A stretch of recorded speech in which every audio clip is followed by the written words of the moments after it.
এটি বহু পুরনো কথা। গজনি দেশে এক রাজা ছিলেন, যিনি খুব নেক, দয়ালু এবং খুশহাল ছিলেন। তার দরবারে সব ধরনের বিদ্বান এবং জ্ঞানী ব্যক্তিরা উপস্থিত ছিলেন।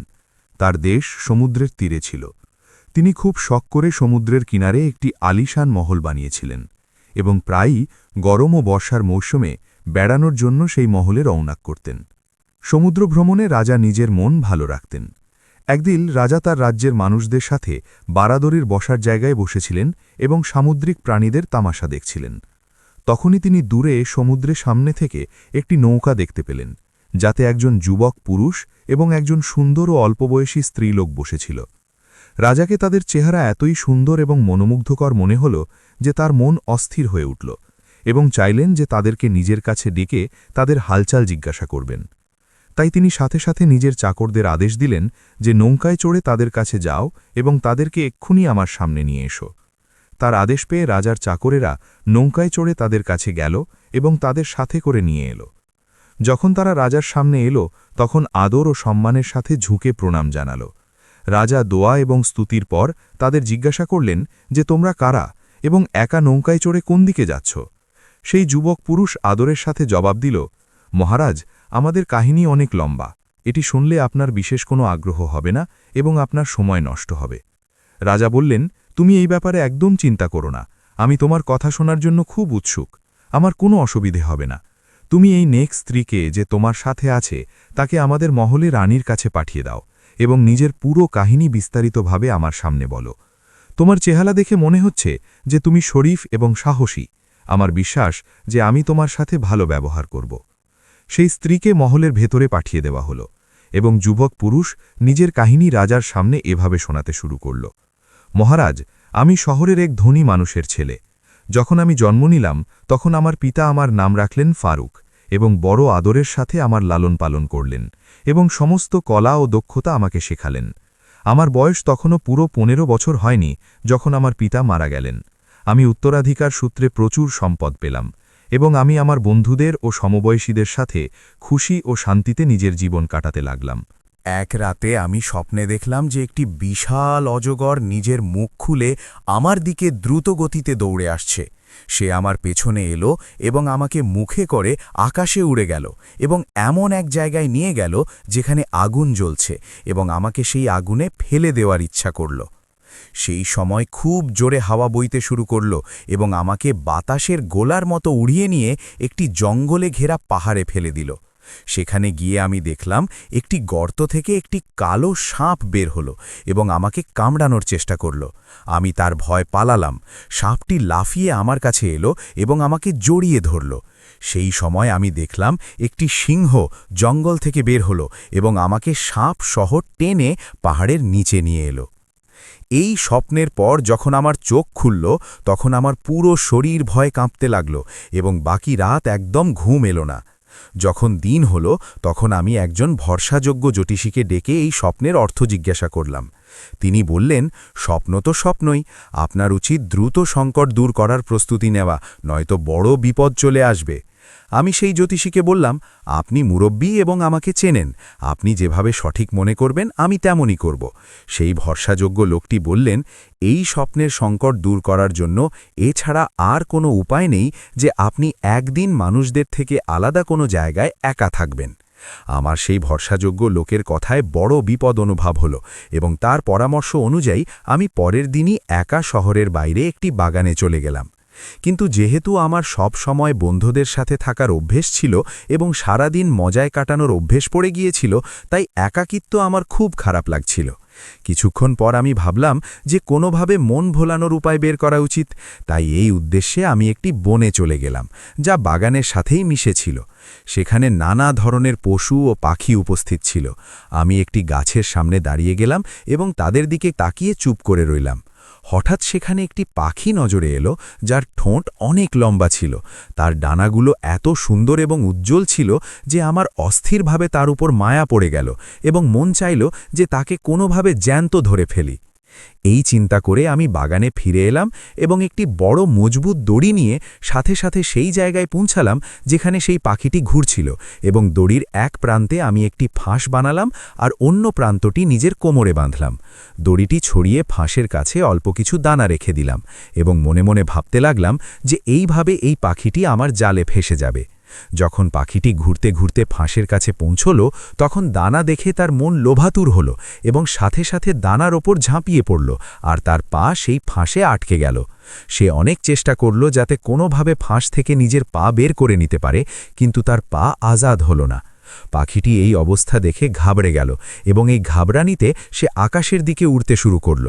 পাখির ওড়াতে এত জোর ছিল যে আমিও তার উড্ডয়নের সাথে সাথে উড়তে লাগলাম, এবং এমন উচ্চতায় সেই পাখি আমাকে নিয়ে পৌঁছল যে আমার নিচের দিকে তাকালে খুব ভয় লাগছিল। আমি নিজের ওপর অফসোস করতে লাগলাম যে কেন অকারণে নিজেকে এমন বিপদে ফেলে দিলাম।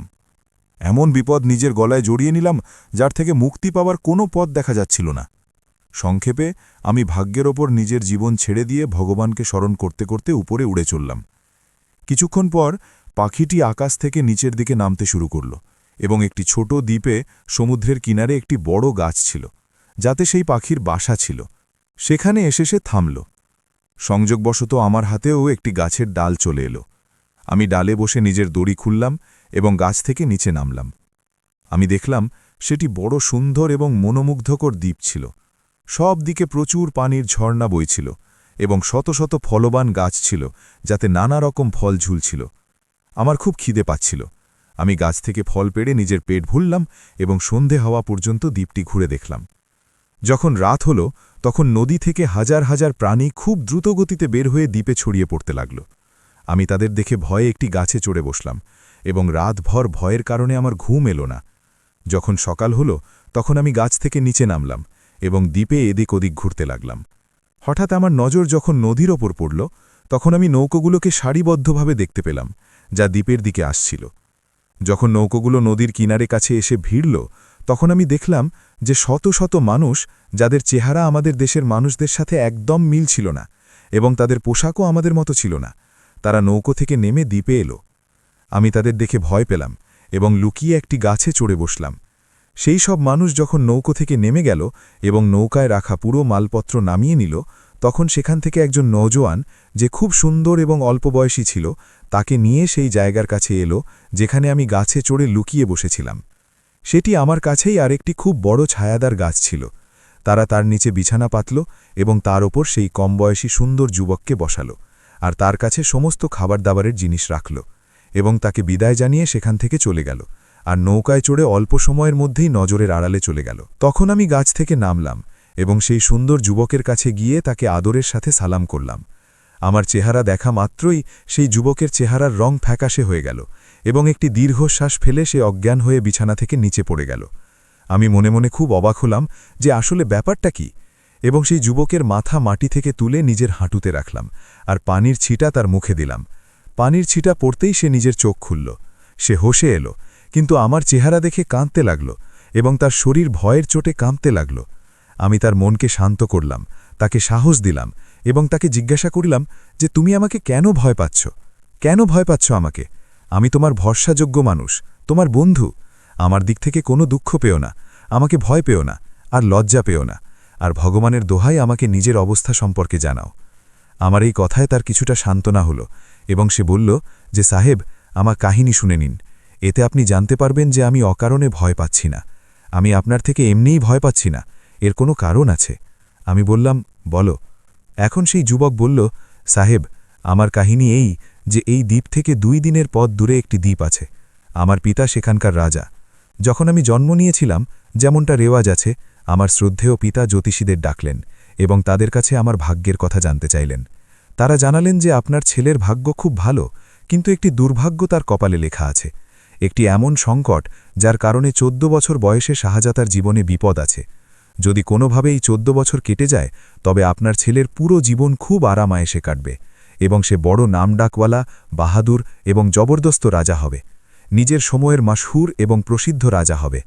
আমার পিতা এই কথা শুনে খুব চিন্তিত হলেন এবং তাদের জিজ্ঞাসা করলেন যে এই দুর্ভাগ্য বা সংকটকে কিভাবে দূর করা যেতে পারে। সমস্ত জ্যোতিষীরা এই কথা শুনে নিজেদের কিতাব খুললেন। অনেকক্ষণ ধরে তা অধ্যয়ন করলেন, তা খুঁটিয়ে পড়লেন। অনেক গভীর চিন্তাভাবনার পর তারা জবাব দিলেন যে মহারাজ, শুধু একটি কথাই আমরা কিতাব থেকে জানতে পেরেছি, তা হল শাহজাদা যখন 14 বছরের হবে তখন আপনি তাকে 10 দিনের জন্য এমন কোনো স্থানে পাঠিয়ে দেবেন যেখানে কোনো মানুষ তার আশেপাশে আসতে না পারে। যদি এই 10 দিন তার সহি সালামতে কেটে যায়, কোনো মানুষের তার কাজ দিয়ে যাওয়া না হয়, তবে আগামী জীবনে তার কোনো মুশকিল হবে না, তার কোনো বিপদ বা পেরেশানি হবে না। এখন আমার বয়স যখন 14 বছর হল, তখন আমার পিতা জ্যোতিষীদের কথামতো কাজ করলেন এবং আমাকে একা এই জনশূন্য দ্বীপে ছেড়ে দিলেন। আমি যখনই আপনার চেহারা দেখলাম তখনই আমার বিশ্বাস হয়ে গেল যে আমার মৌত চলে এসেছে, কারণ আমার বাঁচা এই কথার উপর নির্ভর ছিল যে 10 দিন পর্যন্ত কোনো মানুষ যেন আমার কাছে না পৌঁছয়। এই কারণেই আপনাকে দেখে আমার চোখে পানি চলে এলো এবং আমি ভয় পেয়ে গেলাম। আমি শাহজাদার এই কথা শুনে তাকে অনেক ভরসা ও সান্ত্বনা দিলাম এবং বললাম যে একটুও চিন্তা করো না, ভয় পেও না, বরং এই একাকিত্বের সময়ে আমি আপনার সব ধরনের সেবা করব এবং যতক্ষণ আমার শরীরে প্রাণ আছে কোনো আপদ আপনার উপর আসতে দেব না। আমার এই কথায় তার কিছুটা তাসাল্লি হলো, তার সাহস হলো এবং আমি বড় আদরের সাথে দিন রাত তার সেবা করতে লাগলাম।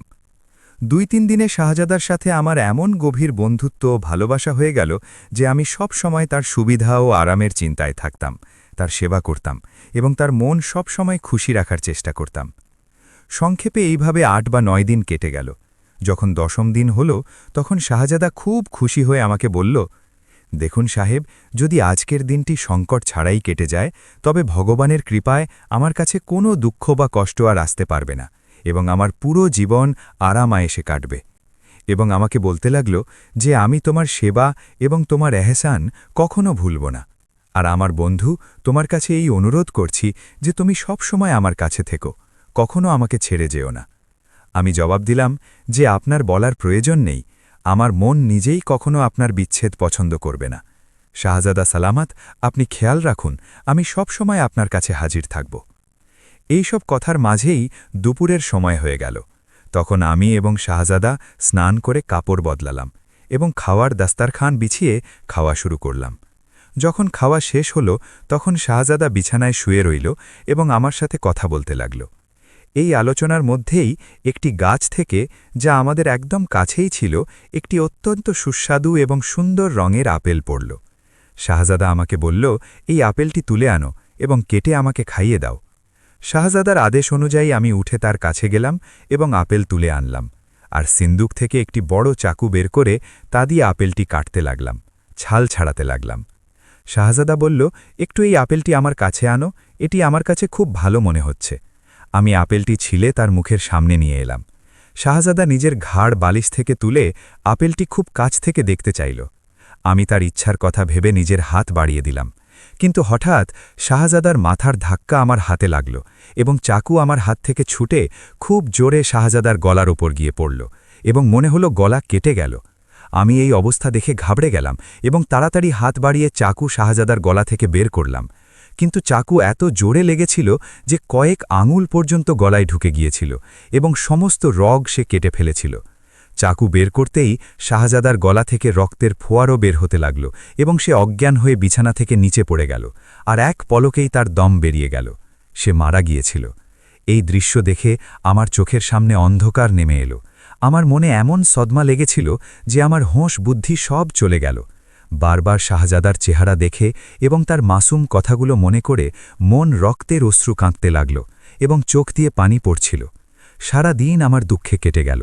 রাতও এই দুঃখ ও কষ্টের মধ্যে কাটল এবং চোখ একদমই বন্ধ হল না। পরের দিন সকালে আমি সেই নৌকাগুলো দেখতে পেলাম যাতে শাহজাদা তার অন্যান্য চাকরদের সাথে সেই দ্বীপে এসেছিল। নৌকাগুলো কিনারায় লাগতে দেখা গেল এবং লোকজন নৌকা থেকে নেমে গাইতে গাইতে সেই স্থানে পৌঁছল যেখানে শাহজাদা মৃত অবস্থায় পড়েছিল এবং আমি বসেছিলাম। সেই দলে শাহজাদার পিতাও ছিলেন। যখন তারা কাছে পৌঁছলেন এবং শাহজাদাকে মাটিতে মৃত পড়ে থাকতে দেখলেন, তখন চিৎকার করতে লাগলেন, দুঃখ প্রকাশ করতে লাগলেন এবং বড় আফসোস ও দুঃখে কাঁদতে লাগলেন। শাহজাদার পিতা আমাকে দেখে বললেন, কমবখ্ত, তুই এ কী করলি? আমার নির্দোষ সন্তানকে মেরে ফেললি এবং আমাকে মেরে ফেললি। আমি তোর কি ক্ষতি করেছিলাম যার বদলে তুই এই সদমা আমাকে দিলি? আমি কেঁদে বললাম, মহারাজ, এতে আমার বিন্দুমাত্র কসুর নেই। তাকদীরে এভাবেই লেখা ছিল যে যা হওয়ার তা হয়ে গেছে। আমি তা আলাদা করতে পারি না। আমার মন থেকে এই দুঃখ সারা জীবনে মিটবে না। রাজা বললেন, তুই বড় বেহায়া যে তুই আমার কলিজার টুকরোকে মেরে ফেললি, আর এখন আফসোস প্রকাশ করছিস এবং আমাকে তাসাল্লি ও সান্ত্বনা দিতে চাইছিস। এই বলে তিনি নিজের চাকরদের আমাকে গ্রেফতার করার আদেশ দিলেন এবং শাহজাদার লাশ নৌকায় রেখে সমস্ত মানুষ নৌকায় চড়ে কাঁদতে কাঁদতে ফিরে গেল। দুদিন পর যখন সেই দ্বীপের কিনারায় নৌকা গিয়ে ভিড়ল, যেখান থেকে রাজা এবং তার সাথীরা এসেছিল, সেখানে পৌঁছে দেখা গেল যে কিনারায় হাজার হাজার মানুষ উপস্থিত ছিল, যারা শাহজাদাকে দেখার জন্য রঙিন পোশাক পরে তার অপেক্ষায় দাঁড়িয়েছিল এবং অনেক আরাম আয়েশের জিনিস তাদের সাথে ছিল। যখন নৌকা কিনারায় লাগল এবং লোকজনেরা শাহজাদার মৃত্যুর খবর জানতে পারল, তখন চারদিকে শোরগোল পড়ে গেল। প্রতিটি মানুষ বড় দুঃখের সাথে কাঁদতে ও বুক চাপড়াতে লাগল। যখন তারা আমাকে নৌকা থেকে নামালো এবং লোকেরা জানতে পারল যে আমি শাহজাদার খুনি, তখন তারা আমাকে পাথর মারা শুরু করল, যার ফলে আমার অবস্থা খুব খারাপ হয়ে গেল। এবং টেনে হিচড়ে আমাকে নিয়ে যখন রাজার মহলে পৌঁছাল, তখন রাজা আদেশ দিলেন যে আমাকে জেলখানায় ফেলে দেওয়া হোক, এবং নিজে রাজা এবং তার সমস্ত নিবাসী দুঃখের পোশাক পরে নিলেন, এবং 10 দিন পর্যন্ত শাহজাদার মাতম পালন করা হতে লাগল। এই মাতমের দিনগুলো পার হওয়ার পর রাজা আমাকে নিজের সামনে ডাকলেন এবং বলতে লাগলেন, কমবাক্ত জালিম, তুই আমাকে এমন সাদমা দিলি যা আমি বলতে পারি না। এখন বল যে এর উপর তোকে কি শাস্তি দেব। যদি তুই আমাকে কারণ বলে দিস যে তুই কেন শাহজাদাকে মেরে ফেললি, তবে আমি এখনই তোকে মাফ করে দেব, কিন্তু আমার সামনে সত্যি বলবি। আমি আদরের সাথে ঝুঁকে জানালাম যে মহারাজ, আমি সব দিক দিয়ে নির্দোষ। আপনার যা মন চায় আমাকে শাস্তি দিন। আমি নিজেই নিজের জীবন নিয়ে অতিষ্ঠ হয়ে আছি যে আমার হাতে এমন একটি জুলুম হয়ে গেল যা আমি জেনে শুনে একদমই করিনি। শাহজাদার প্রাণ নেওয়ার আমার কোনো ইচ্ছা ছিল না। রাজা এর ওপর নিজের দেশের আমিরদের এবং নিজের সমস্ত বাসিন্দাদের জিজ্ঞাসা করলেন যে একে কি শাস্তি দেওয়া উচিত। সবাই এক সুরে অনুরোধ করল যে মহারাজ, এর শরীরের এক একটি অংশ কেটে পাখি আর চিল শকুনকে খাইয়ে দেওয়া হোক, তবেই আমরা কিছুটা শান্তি পাব। রাজা আদেশ দিলেন যে অবশ্যই একে এমন শাস্তি দেব। এর শাস্তি এটাই, কিন্তু এই শাস্তি এর জন্য কম। তবে আমিও ন্যায়প্রিয় এবং আমার ন্যায়ের ব্যাপারে এই হক নেই যে আমি নিজেই একে শাস্তি দেই। ভালো এটাই হবে যে শাস্তি ন্যায়ের ওপর আধারিত করা হোক। একে ন্যায়ের সাজা দেওয়ার জায়গায় নিয়ে গিয়ে সাজা দেওয়া হোক। সেখানে এর দোষী হওয়া আর নির্দোষ হওয়ার প্রমাণ পাওয়া যাবে। এবং নিজের দেশের আমিরদের বললেন যে অবশ্যই এমনটাই করা উচিত। তাই পরের দিন রাজা নিজের দেশের সমস্ত আমিরদের সাথে আমাকে নিয়ে নদীর কিনারায় গিয়ে পৌঁছালেন, যেখানে সেই ন্যায়ের স্থান বানিয়ে রাখা হয়েছিল। সেই ন্যায়ের স্থান, যার নাম তারা রেখেছিলেন, সেটি একটি বড় পাথর ছিল, যার উচ্চতা 1000 গুণেরও বেশি ছিল, এবং তার ওপরে একটি গোল আকারের ছাদ বানানো ছিল, আর তাতে একজন মানুষের মাপের শিকল ঝুলছিল, এবং সেই শিকলের এক প্রান্ত একটি তুলাদণ্ডে বা দাঁড়িপাল্লায় পড়েছিল, আর 4টি ছোট ছোট রশি তার থেকে বের হয়ে ঝুলছিল, এবং তাতে বড় বড় পাল্লা একটি দাঁড়িপাল্লার মতো বাঁধা ছিল। শিকলের প্রান্তটি তুলাদণ্ডের দণ্ড হয়েছিল, এবং তার সাথে মজবুত রশি বাঁধা ছিল, আর রশির প্রান্ত গাছের সাথে বেঁধে রাখা হয়েছিল। রাজা আমার দিকে ক্রোধ ভরা চোখে তাকিয়ে বললেন, এখনই আমাকে সারা হাল সত্যি বলে দে যে তুই আমার প্রিয় ছেলেকে কিভাবে মেরে ফেললি, কেন তাকে মেরে ফেললি, কেন এত বেরহম হয়ে গেলি তুই। আমি প্রার্থনা করলাম যে মহারাজ, আমি ভগবানের কসম খেয়ে বলছি যে শাহজাদার হত্যায় আমার কোনো কুসুর নেই। তারপর রাজা আমার সামনে একটি হাতিকে পাল্লায় বেঁধে দাঁড় করালেন এবং রশির প্রান্ত গাছ থেকে খুলে দিলেন। সেই পাল্লার সাথে সাথে তুলাদণ্ডে ডুবে গেল, এবং কিছুক্ষণ পর যখন প্রান্তটি পিড়ে এলো তখন তা হাতি ছাড়া ছিল। হাতি তুলাদণ্ডে ডুবে গিয়েছিল। রাজা বললেন, তুই সত্যি হাল বলছিস না, বাধ্য হয়ে আমাকে তোরও এই হাল করতে হবে, যা দেখ যেমনটা ওই হাতির ফল হল। আমি বললাম, মহারাজ, আমি সত্যবাদী। যদি ভগবানের ইচ্ছা এটাই হয় আর আমার মৌত এভাবেই লেখা থাকে, তবে এর কোনো ইলাজ নেই। তাকদীর আমার মৌতকে টালতে পারবে না। আমি হাজির আছি। আপনার যা মন চায় আমার সাথে ব্যবহার করুন এবং যা মর্জি আদেশ দিয়ে দিন। তখন রাজা আমাকেও সেইভাবে দাড়িপাল্লার পাল্লায় বসিয়ে রশি খুলে দিলেন, এবং রশি খোলার সাথেই পাল্লা তুলাদণ্ডে ঝুঁকতে শুরু করল। আমি আমার চোখ বন্ধ করে নিলাম এবং নিজের এই কঠিন বিপদে ভগবানকে স্মরণ করতে লাগলাম। যখন আমি পানির গভীরতায় পৌঁছালাম তখন পানি আমাকে আবারও উপরের দিকে ছিটকে দিল। এখন আমার হাত কোনো শক্ত জিনিসের উপর গিয়ে লাগল। আমি চোখ খুলে দেখলাম যে একটি জাহাজ পানিতে চলছে এবং আমার হাত তার কিনারে ছিল। আমি লাফ দিয়ে জাহাজে উঠে পড়লাম।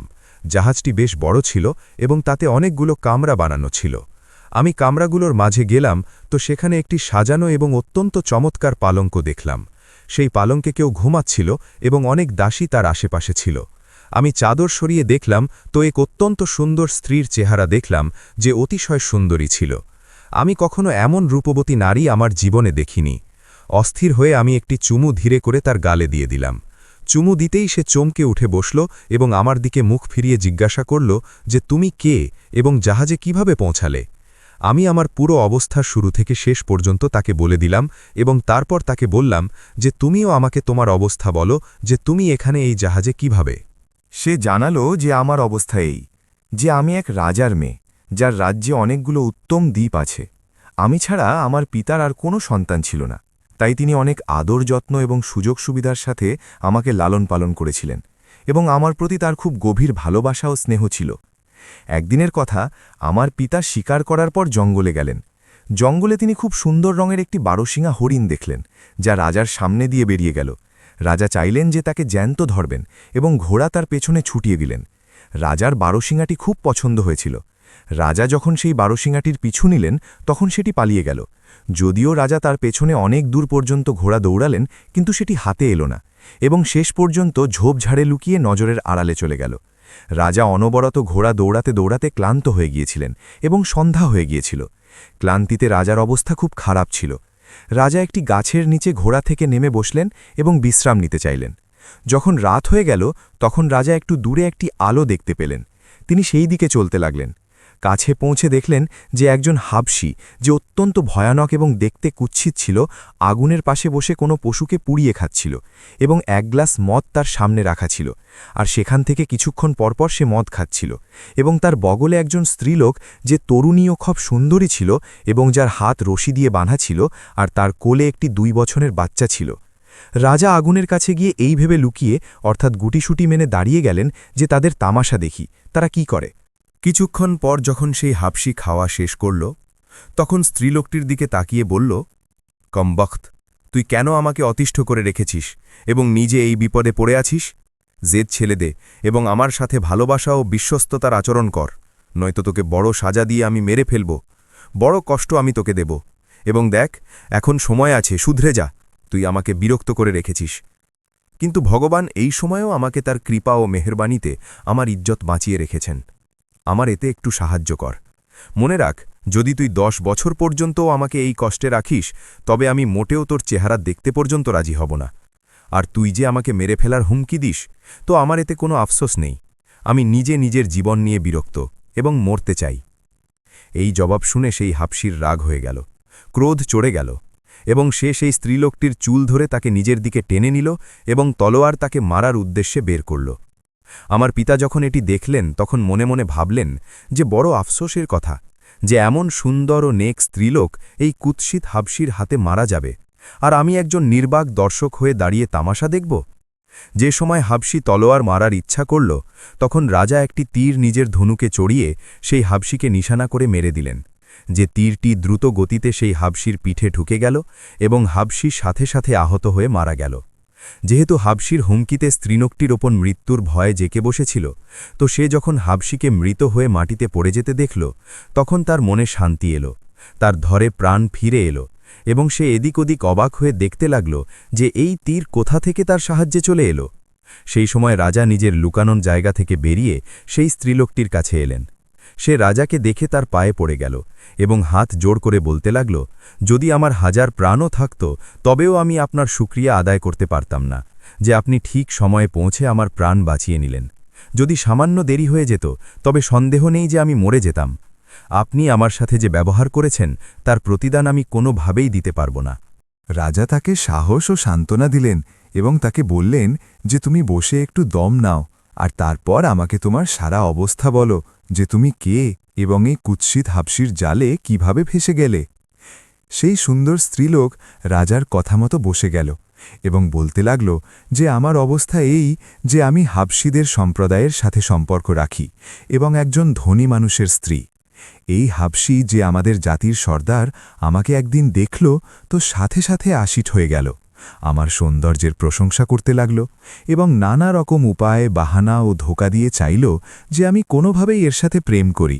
কিন্তু আমার নিজের স্বামীর প্রতি খুব ভালোবাসা ছিল, আমি এর কথায় কান দেইনি এবং পরিষ্কার মানা করে দিয়েছিলাম। এই কারণে এ আরও বেশি রেগে গেল এবং আমার পেছনে পড়ে গেল, আর একদিনের সুযোগ হয়ে গেল এবং আমাকে ধরে এই জনশূন্য জঙ্গলে বন্দি করে এনে এখানে ছেড়ে দিল এবং ৮ বছর পর্যন্ত আমাকে অত্যন্ত কষ্ট দিয়ে দিয়ে অতিষ্ঠ করতে থাকল। এই পরিমাণ কষ্ট ও ব্যথা দেওয়ার পরেও আমি এর সাথে অন্য কোনো ব্যাপারে রাজি হইনি এবং এর থেকে দূরত্ব বজায় রেখেছি। আজ এ সত্যি আমাকে মেরে ফেলার ইচ্ছা করে নিয়েছিল এবং আমার প্রাণ বাঁচার কোনো আশা বাকি ছিল না, যে ভগবান আপনাকে মসিহা বানিয়ে আমার জন্য পাঠিয়ে দিলেন এবং এই কুৎসিত হাবশির জুলুম থেকে মুক্তি দিলেন। রাজার স্ত্রীলোকটির কথা শুনে তার উপর খুব দয়া হল। তিনি তাকে নিজের সাথে নিজের মহলে নিয়ে গেলেন এবং যেহেতু তার কোনো ছেলে ছিল না, তাই তিনি সেই স্ত্রীলোক এবং তার ছেলের লালন পালন করতে শুরু করলেন। আমিও আমার পিতার হয়ে তাদের খুব খাতিরদারি করতাম, কিন্তু মনে মনে আমার কাছে তাদের সাথে পিতার মহব্বত খুব খারাপ লাগত, কারণ যখন থেকে সেই স্ত্রীলোক এবং তার ছেলে এসেছিল, রাজার কৃপা ও মহব্বত যা আমার ওপর সবসময় থাকত তাতে কিছুটা বদল এসে গিয়েছিল। সংক্ষেপে ছেলেটি লালিত পালিত হয়ে জোয়ান হয়ে গেল এবং আমার পিতার এত প্রিয় হয়ে গেল যে রাজা সমস্ত রাজত্ব তাকে দিয়ে দিলেন এবং নিজে বিশ্রামের জায়গায় গিয়ে বসলেন। যখন সেই ছেলেটি রাজা হয়ে গেল, তখন লোকজনেরা তাকে উস্কানি দিতে শুরু করল এবং নিজের প্রভাব খাটানোর জন্য তাকে এই বুদ্ধি দিতে শুরু করল যে আমার পিতার বেঁচে থাকা তার শাসনের জন্য বিপজ্জনক, কারণ আমার পিতা তার শাসন কার্যে ব্যাঘাত ঘটাবে। এবং ফল এই হল যে সেই অকৃতজ্ঞ এহসান ফারামোশ আমার পিতাকে মেরে ফেলল, আর তার মনে হল যে আমাকেও মেরে ফেলবে।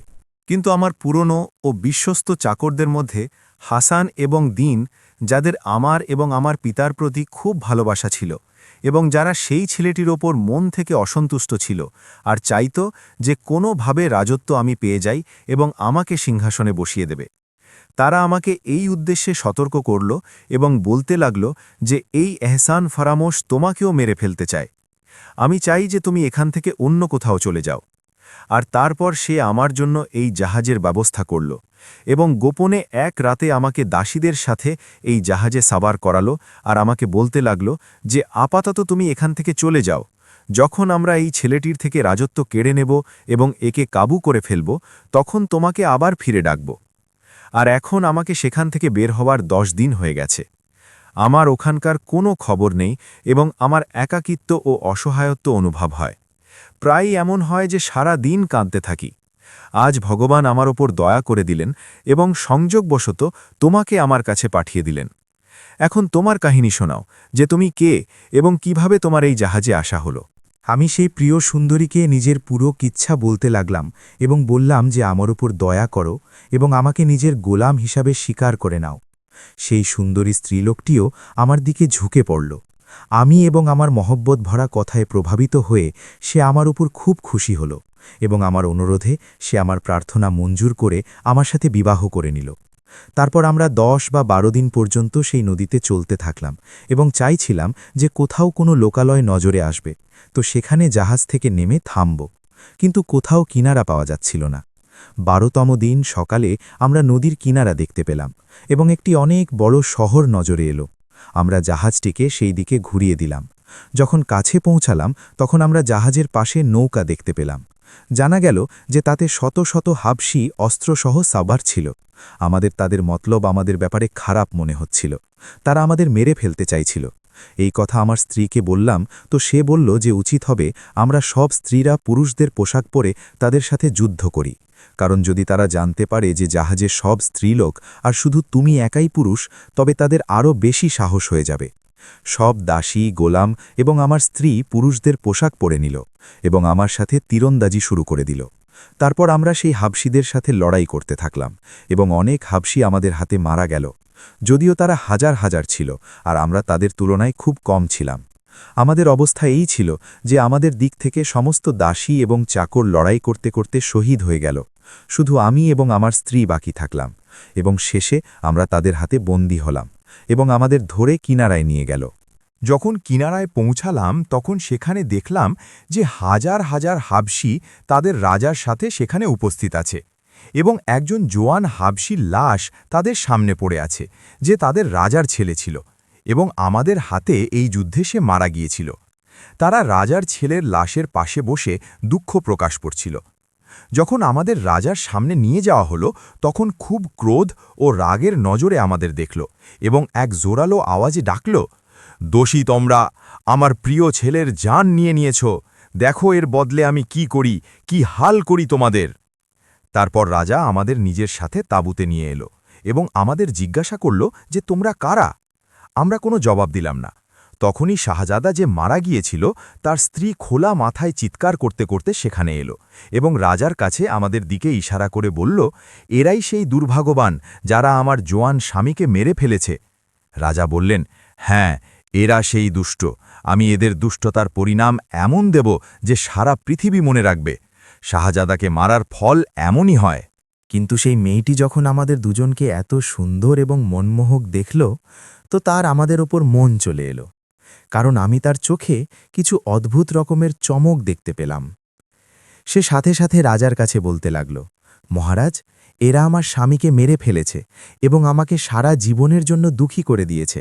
আমি চাই যে এদের আমার হাতে সঁপে দেওয়া হোক, যাতে আমি প্রতিদিন এদের নিজের হাতে খুব কষ্ট দিয়ে নিজের দুঃখী মনকে শান্তি দেই।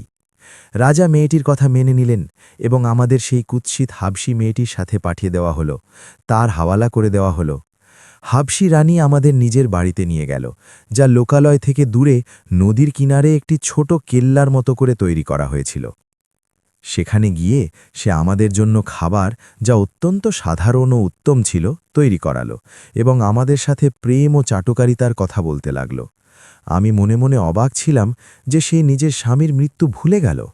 যখন রাত হল তখন রানী বলল, আমি তোমাদের চেহারা দেখে তোমাদের ভালো ব্যবহারের কারণে নিজের স্বামীর মৃত্যুর দুঃখ আজই ভুলে গেছি, একদম ভুলে গেছি। আর তোমাদের মৃত্যুর মুখ থেকে বের করে এই ঘরে এখানে এনেছি, যাতে তোমরা আমার সাথে এই কেল্লায় আরাম করে নিজের জীবন অতিবাহিত করো। আমি মনে মনে এটা বুঝব যে ভগবান আমাকে একজন স্বামীর বদলে দুইজন সুন্দর ও যোগ্য স্বামী দিয়েছেন। এই কথাগুলো শুনে আমার স্ত্রী খুব ঘাবড়ে গেল, অত্যন্ত পেরেশান হয়ে গেল এবং আমার কানে কানে বলতে লাগল যে বড় অদ্ভুত ব্যাপার হয়ে গেল। আমি তো পুরুষের বেশে আছি, আর এখন একে আমার স্ত্রী হওয়ার কথা জানা হয়ে যাবে আর আমাকে নিজের সতীন মনে করে বিনা চিন্তায় মেরে ফেলবে। আমি আমার স্ত্রী শাহজাদিকে বললাম, তুমি ঘাবড়াও না, চুপচাপ বসে থাকো, আমি সব সামলে নেব। তারপর আমি সেই হাবশি রানীকে আলাদা নিয়ে গিয়ে বললাম যে আমি এবং আমার সাথী, আমরা দুজনেই ভাই, আর আমাদের মধ্যে এই কথা অত্যন্ত খারাপ এবং বর্জিত মনে করা হয় যে একজন স্ত্রী দুই ভাইয়ের কাছে থাকুক। যেহেতু আমার ভাই তুলনায় ছোট, তাই ভালো হবে যে তুমি শুধু আমারই স্ত্রী হয়ে যাও আর তাকে এই ব্যাপার থেকে আলাদা রাখো। রানী সাথে সাথে আমার কথা মেনে নিল এবং বলল, আচ্ছা, তুমি একাই আমার জন্যে যথেষ্ট, তুমি একাই আমার ইচ্ছা পূরণ করবে। আমি রানীর কথা শুনে বললাম যে তোমার মহব্বত তো একেবারেই স্বার্থের ওপর ভিত্তি করে। তুমি আসল অবস্থা জানো না। তোমার আমার প্রতি কোনো দয়া নেই। একটু ভেবে দেখো তো, সারা দিন তো তুমি আমাদের সাথে যুদ্ধ করলে, হাজার হাজার হাবশিকে সাথে নিয়ে আমাদের সাথে মোকাবিলা করতে থাকলে, আর তারপর নিজের প্রাণের ভয়। এখন এই কথার তো কিছুক্ষণও পার হয়নি, আর আমাদের হোঁশ বুদ্ধিও ঠিক হয়নি, আর তোমার নিজের মাকসাদের কথা মনে পড়ে গেল। আমি জানতাম যে সে আমার সাথে কি চায়। সে আমার সাথে সম্পর্ক তৈরি করতে চাইছিল। এটি শুনে রানী বলল যে আমি জানতাম তুমি এমন শরীফ এবং নেক হৃদয়ের মানুষ। আর তারপর হেসে বলতে লাগল, খুব ভালো, তুমি কিছুক্ষণ বিশ্রাম পরে নাও। তো আমি বললাম, রানী, তুমি বড় চালাক, একটু খেয়াল করো যে আমাদের এখনও হাবশিদের পক্ষ থেকে কি মিলেছে। নিজের প্রাণের ভয় আছে যা আমাদের মন ঠিক করবে। আমাদের সবসময় এই ভয় আছে যে তারা এখনই এসে আমাদের মেরে ফেলবে। এমন অবস্থায় আমাদের শান্তি কিভাবে মিলতে পারে, আর আমি কিভাবে আমোদ প্রমোদের দিকে ঝুঁকতে পারি? এটি শুনে রানী বাধ্য হয়ে সেই রাত শান্ত হয়ে গেল। সেই রাত সে সবর করে নিল। কিন্তু সেই অসার মেয়েটি পরের দিন ভোরেই রাজাকে কেটে ফেলল এবং মাথা কেটে নিয়ে আমার কাছে এলো এবং বলতে লাগল, নাও, এখন তো কোনো ভয় তোমার বাকি রইল না যে রাজা তোমাকে মেরে ফেলবে। আজ রাতে আমি তোমার কোনো বাহানা শুনব না। আমাকে বাধ্য হয়ে বলতে হলো, খুব ভালো, রাত হতে দাও, দেখা যাবে। কিন্তু নিজের মনে আমি চরম অবাক এবং পেরেশান ছিলাম যে কি উপায় করি যা দিয়ে এই সংকট থেকে আমার প্রাণ বাঁচে, এই সংকট থেকে মুক্তি মেলে।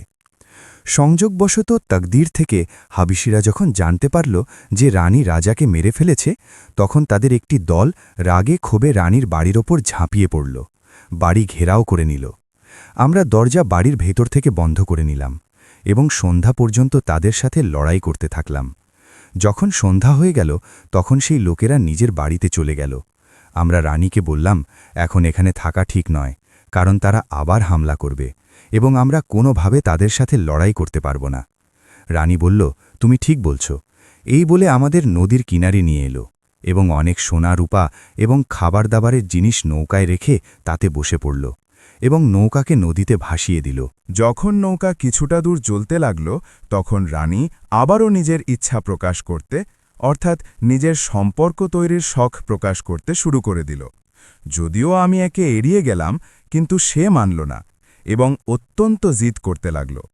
তখন আমি বাধ্য হয়ে দেখলাম যে এছাড়া কোনো উপায় নেই যে একে নদীতে ভাসিয়ে দেওয়া হোক এবং এই আপদ থেকে প্রাণ বাঁচানো যাক। এটি ভেবে আমি ধীরে করে রানীর হাত ধরলাম এবং কথা বলতে বলতে তাকে নৌকার কিনারে নিয়ে এলাম আর সুযোগ বুঝে তাকে নদীতে ধাক্কা দিয়ে দিলাম এবং সেই খারাপ মেয়েটি নদীতে ডুবে যাওয়ায় ভগবানের শুকরিয়া আদায় করলাম। তারপর আমরা কিছুদিন পর্যন্ত নদীতে চলতে থাকলাম এবং শেষে একদিন আমাদের নৌকা একটি দ্বীপের কিনারায় গিয়ে ভিড়ল। আমরা নেমে দ্বীপে এলাম। এইসব পেরেশানির কারণে অনেক দিন পর্যন্ত নিশ্চিন্তে ঘুমানো কপালে জোটেনি। একটি ছায়াদার গাছের নিচে শুয়ে পড়লাম এবং আমাদের চোখ লেগে গেল। আমাদের এই অবস্থায় বেশিক্ষণ কাটেনি যে আমাদের কানে মানুষের কথা বলার আওয়াজ পৌঁছল। যখন চোখ খুলে দেখলাম, তখন অনেক মানুষ আমাদের চারপাশে দাঁড়িয়ে আছে এবং তাদের সাথে একজন জোয়ান 16 থেকে 17 বছর বয়সের, মাথায় মুকুট পরা এবং শাহী পোশাক পরা দাঁড়িয়ে আছে। শাহজাদির নজর যখন তার ওপর পড়ল, তখন শাহজাদির রং ফ্যাকাশে হয়ে গেল এবং তার ঘাম হতে লাগল। সেই লোকগুলো আমাকে জিজ্ঞাসা করল যে তুমি কে এবং কিভাবে আমাদের শহরে এলে। আমি যখন দেখলাম যে শাহজাদি সেই নওজোয়ানের চেহারা দেখে ঘেমে গেছে, পরিষ্কার যে এতে কোনো রহস্য আছে। এই লোকেদের কাছে নিজের আসল অবস্থা বলা ঠিক হবে না। তাই আমি মিথ্যা বললাম যে সাহেব, আমরা দুজনেই ভাই এবং আমাদের পিতা ব্যবসায়ী ছিলেন আর আমাদের নিজের সাথে সফরে নিয়ে বেরিয়েছিলেন। কিন্তু কপাল আমাদের মন্দ, তিনি অন্য সাথীদের সাথে অনেক মালামাল সহ নদীতে ডুবে গেছেন এবং আমরা অনেক কষ্ট সহ্য করে আজ এই স্থানে পৌঁছেছি।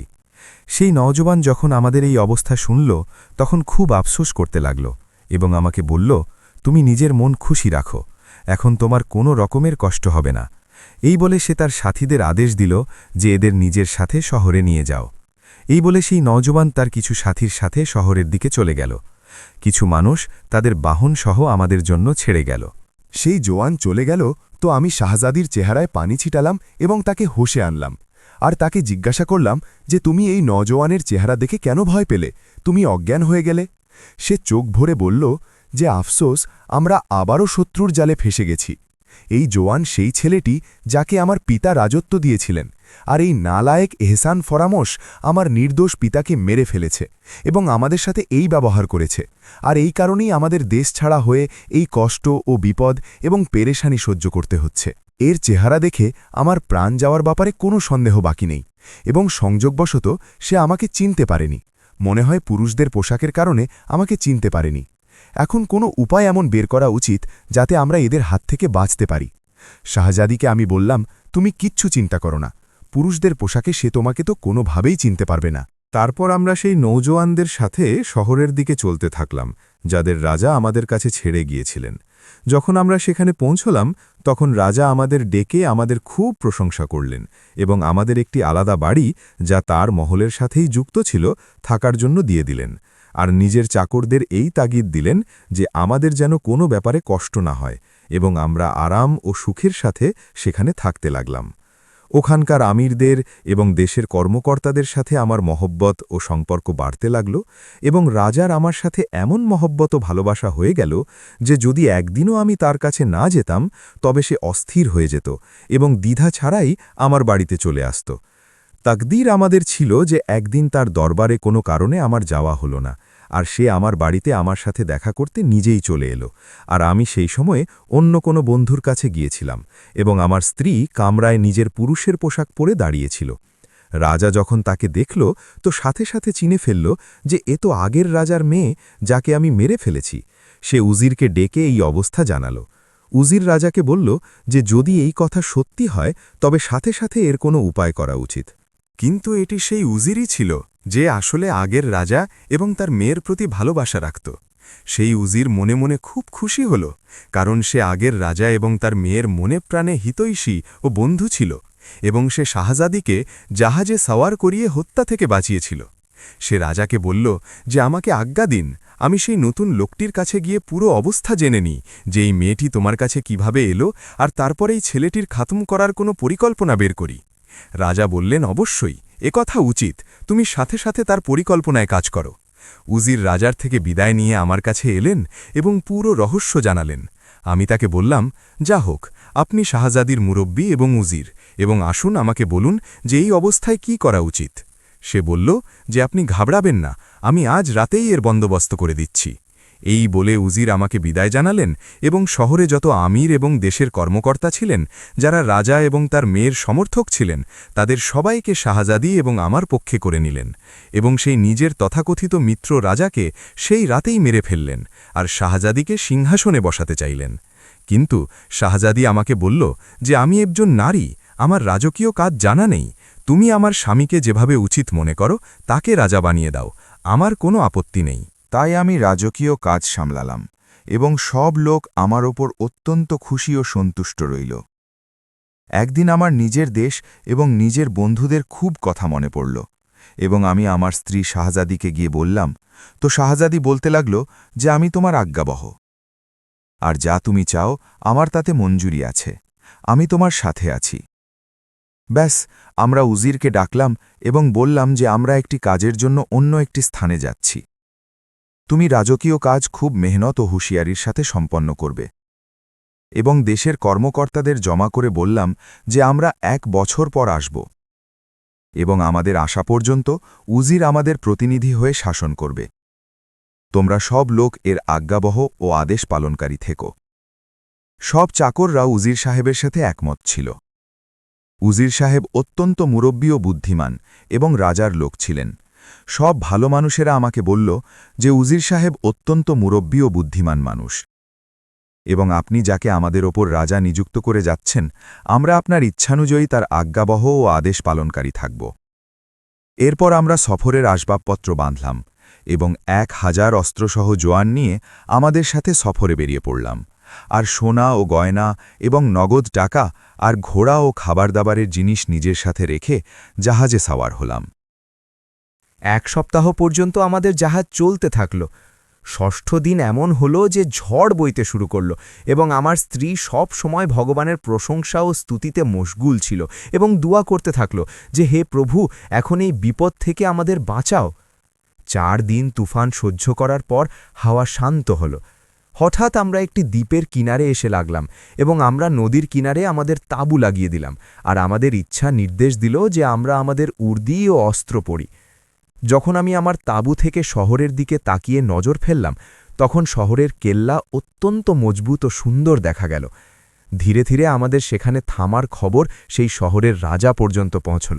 তো তার উজিররা তাকে ভড়কাল যে কোনো শত্রু আপনার ওপর চড়াও হওয়ার জন্য নদীর কিনারে এসে থেমে গেছে, এখনও পর্যন্ত আপনি বেপরোয়া কেন বসে আছেন? রাজা এই কথা শুনে আমাদের ওপর সেনার হামলা শুরু করে দিলেন। 3 দিন পর্যন্ত তারা আমাদের সাথে সমানভাবে লড়াই করতে থাকল, এবং অনেক সিপাহী মারা গেল, অনেক প্রাণ গেল, কিন্তু আমার সিপাহী খুব কম মারা গেল। 3য় দিনের রাতে রাজা আমার ওপর 1000 সিপাহী নিয়ে ঝাঁপিয়ে পড়ল, এবং আমার সমস্ত ফৌজ খতম হয়ে গেল। যখন আমি দেখলাম যে সমস্ত ফৌজ খতম হয়ে গেছে এবং এখন কোনো রাস্তা নেই, তখন বাধ্য হয়ে আমি এবং আমার স্ত্রী সেই রাতেই পালিয়ে গেলাম। 2 দিন পর্যন্ত দিনে কোনো ঘরের ভেতরে লুকিয়ে থাকতাম এবং রাতে আবার চলতে থাকতাম। 3য় দিন আমরা গাছের মোটা কাঠ কেটে সেগুলোকে একসাথে জুড়ে নৌকা মতো বানিয়ে নদীতে চলতে শুরু করলাম, এবং আমাদের তকদির এমন সাহায্য করল যে আমরা মহারাজ আপনার সেবায় হাজির হয়ে গেলাম। গজনির রাজা যখন ফারুকের পুরো কাহিনী শুনলেন তো বললেন যে তুমি যোগ্য মানুষ, তোমার সাথে দেখা করে আমার খুব খুশি হলো এবং এখন আমাকে বলো যে তোমার কি ইচ্ছা। ফারুক বলল যে আমি একবার আমার দেশ দেখতে চাই এবং আমার দেশ মহারাজ আপনার রাজ্যের খুব কাছেই, এখান থেকে খুব বেশি দূরত্বে নয়। যদি মহারাজ খুশি হয়ে আজ্ঞা দেন তবে সেখানে যাব এবং তারপর সারা জীবন মহারাজের সেবা ও ভক্তিতে হাজির থাকব। রাজা সেই মুহূর্তেই এটি শুনে নিজের শাসনের আদেশ ফারুকের নামে লিখে তার শাসন দান করলেন। ফারুক নিজের স্ত্রীর সাথে দেশে এলো এবং নিজের মা ও অন্যান্য আত্মীয় ও বন্ধুদের সাথে দেখা করে বিচ্ছেদের দুঃখ তাদের মন থেকে মিটিয়ে দিল এবং নিজের সমস্ত বাকি জীবন আরাম আয়েশে কাটিয়ে দিল।